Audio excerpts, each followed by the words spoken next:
Delicious local food, an amazing culture, friendly people, really cheap activities, beautiful landscapes, and the scary traffic. Yeah, I'm talking about Vietnam. I'm in a hurry to share all of my first impressions about Vietnam. That's why stay tuned and let's get started.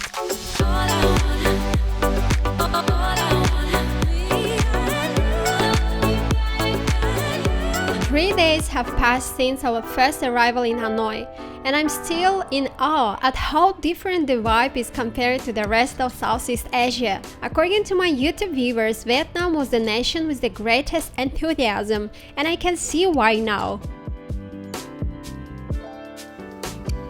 We reached a place where people are nice, drinks are particularly free, the food is filling, the culture is unpretentious, and the best of all, everything is quite affordable. We spent on average $1 to $2 on a bowl of pho. Even in tourist locations, you can get an hour-long massage for $5. Nothing is more tedious than counting pennies now that we've been on the road for 6 months. Here I feel that I can afford to have fun, and this is a huge relief on my part. It also made a great first impression on me. If I achieved anything in 3 days, it was absolute confidence that traveling to Vietnam was the right choice. Hanoi is a bustling, crowded, main political city of Vietnam, located on the banks of the Red River, and is one of the most ancient capitals of the world. At 4:30 in the morning, if you stroll down a side street, you will probably notice crowds of people seated on cheap plastic chairs, ringing street merchants, and of course motorcycles everywhere. People in rural areas typically get up quite early, exercise, and then go to bed early as well. Everything you could want can be found in Hanoi, including delicious street cuisine, charming streets, welcoming expat bars, glamorous rooftop parties, and a place where you can get a cheap massage. The red communist flag in Vietnam was the first thing that I saw. I basically started looking for any connections to the Soviet Union right away. I later learned that the golden star symbolizes the 5 main classes of Vietnamese society, including intellectuals, farmers, laborers, business people, and soldiers, while the red background symbolizes revolution and the bloodshed. I frequently heard about the famous Ho Chi Minh. Ho Chi Minh is the name of the Viet Minh commander who declared Vietnam to be independent. Saigon was the original name of the city that bears his name. In Hanoi, English is occasionally spoken. In order to be understood by locals, we usually use the translation app on our iPhones. There are some Vietnamese who can converse with you in clear English so that you won't be misunderstood. Due to this, in our second day in Hanoi, we became friendly with a local Vietnamese girl named Amanda. Amanda informed me that Vietnamese in Hanoi are very shy to talk to foreigners or do not pay them any attention at all due to the fact that this is the capital and people are constantly rushing or preoccupied with their own affairs. We were welcomed to Amanda's house where her mother and aunt had made traditional foods. They were so nice and communicative. I could tell that they had close family ties that went back many generations. They gave off the impression to me of being individuals who care passionately about cultural and religious traditions. In a nutshell, I was thrilled to be Amanda's family's guest.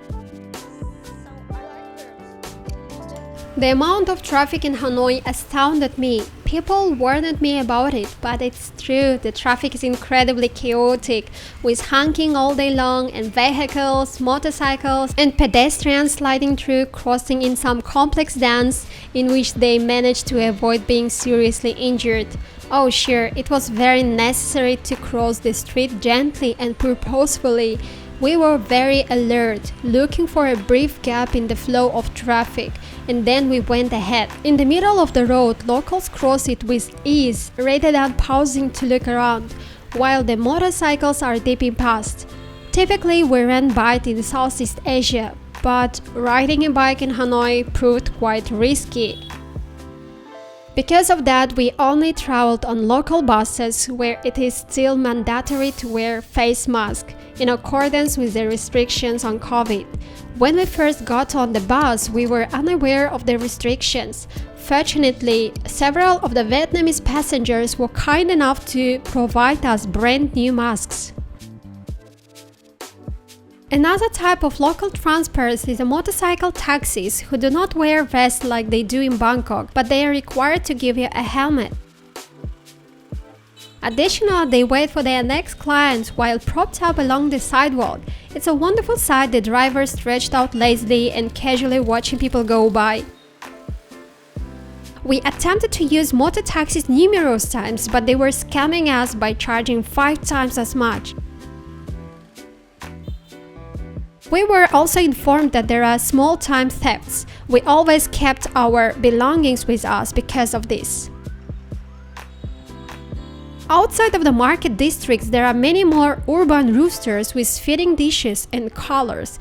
During my time in Hanoi, I've observed chickens and roosters, most likely maintained for cockfighting, wandering about market areas and towns. Although they are secretly organized by locals, those competitions are thought to be illegal. When work and school are over, the parks around here are incredibly packed.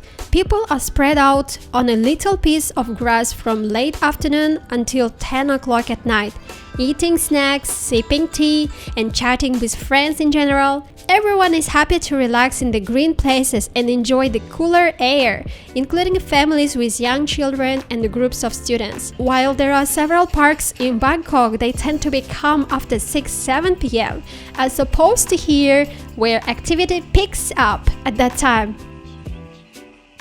In Hanoi city center, we always discovered Western food.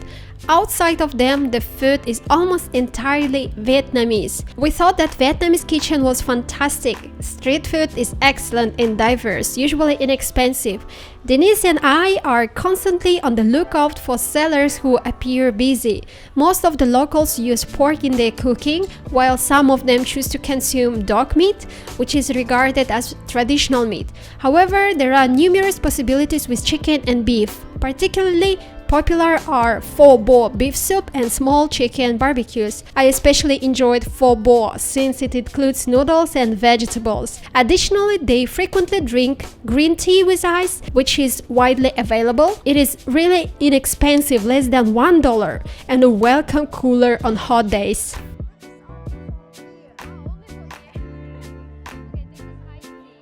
To sum up, I have to say that the friendliness and smiles of the Vietnamese people have completely blown me away. We appreciate everyone from Vietnam who gave us such a positive first impression. There will be more videos on our journey to Vietnam to come.